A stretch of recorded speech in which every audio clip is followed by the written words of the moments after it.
37,466,904 casualties. That is an incomprehensible number.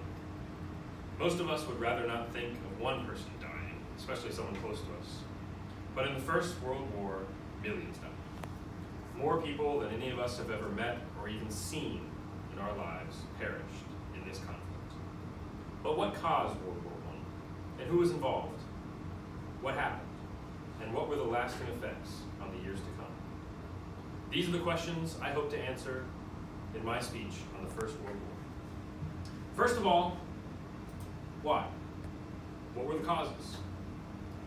First, I have the three reasons why the nations of Europe were so eager for a war. First on the list is nationalism. Peoples of Europe were instilled with a sense of national superiority and wanted their country on top of the world. This was particularly important in relation to why the war got started in Serbia and why nations were so reluctant to make peace or give up once the war had begun. Second is imperialism. Most major European powers were looking to take territory in Asia and in Africa from other imperialist nations in Europe. And lastly, militarism. An arms race had begun in Europe in the early 20th century, with new weapons like machine guns, explosives, airplanes, and later tanks being produced in order to keep up with neighboring countries. And now the two causes responsible for starting the war and bringing every corner of the world into the front. The assassination of Archduke Franz Ferdinand, heir to the Austro-Hungarian throne, outraged Austria-Hungary. His assassin, a Serbian nationalist, Gavrilo Princip, shot him while he was touring Bosnia. Austria thought the Serbian government had something to do with the assassination. And within 1 year, war was declared on Serbia. Now the alliance is coming into play. Serbia was under the protection of Russia, who was allied to France, who was allied to Great Britain, and so on and so forth. Before you know it, the world was at war. But who was at war with who? Before the war, two large European alliances existed. The Triple Entente, which is in green, and the Triple Alliance, which is in red. The alliance was composed of the German Empire, the Austro-Hungarian Empire, and the Kingdom of Italy. The Triple Entente was composed of Russia, France, and Great Britain. Now visualize on this second map, Italy pulled a little switcheroo on the Triple Alliance and joined what was now called the Allies. They managed to pick up a lot of allies in Europe and abroad, while the Central Powers, in red, once again, only managed to secure the Ottoman Empire and Bulgaria.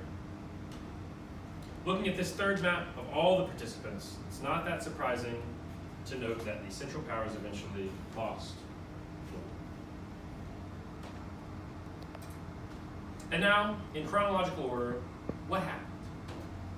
In 1914, the war broke out between Austria-Hungary and Serbia.